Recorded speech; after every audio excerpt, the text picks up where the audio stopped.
And just to clarify, what is a payment schedule? So a payment schedule is a response made to a payment claim by the recipient, by the person liable to pay the payment claim, that says or specifies the amount that they intend to pay the claimant in response to the payment claim, and the reasons for any short payment.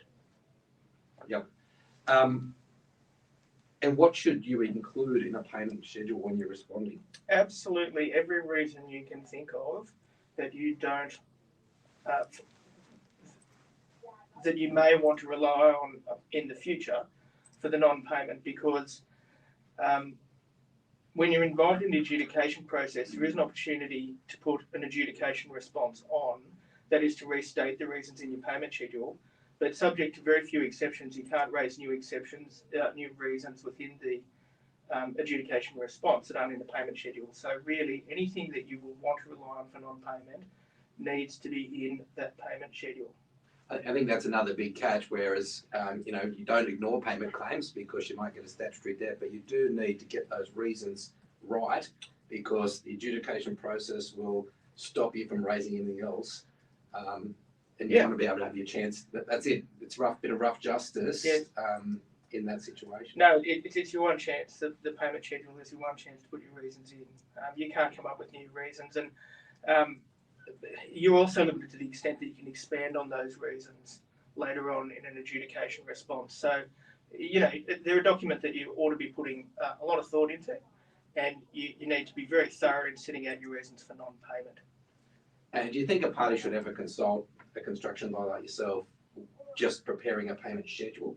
Yeah, I think certainly if it's a commercial viability question, but if the payment claim is for a significant amount of money and there's going to be a significant amount of money in dispute, it's a very good idea very early on to consult a construction lawyer like ourselves. And the reason for that is that perhaps there's reasons for non-payment that rely heavily on the interpretation of some parts of the contract. And you want to set out those reasons very clearly within the payment schedule, because when it comes to adjudication later on, you may want to expand slightly on those reasons or flesh them out a little bit more in an adjudication response. But if they're not put adequately within the payment schedule to begin with, that's not open to you. So it's always a good idea to consult a construction lawyer that's experienced in writing payment schedules in the event that you think you're going to have a significant commercial dispute. And often it won't need a great detail of involvement unless there's already complex issues there, but it's getting it right so you can expand upon those if it goes to adjudication. I think most people know when you're heading towards a dispute, and I think I'd be advocating that you should be reaching out to getting some good advice at an early stage, not waiting till you've ignored a payment claim and you see what can you do about it.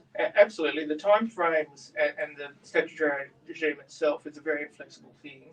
And if you know you're going to have a dispute, whether you're the claimant or the respondent, the earlier that you can talk to a construction lawyer, the better. Absolutely.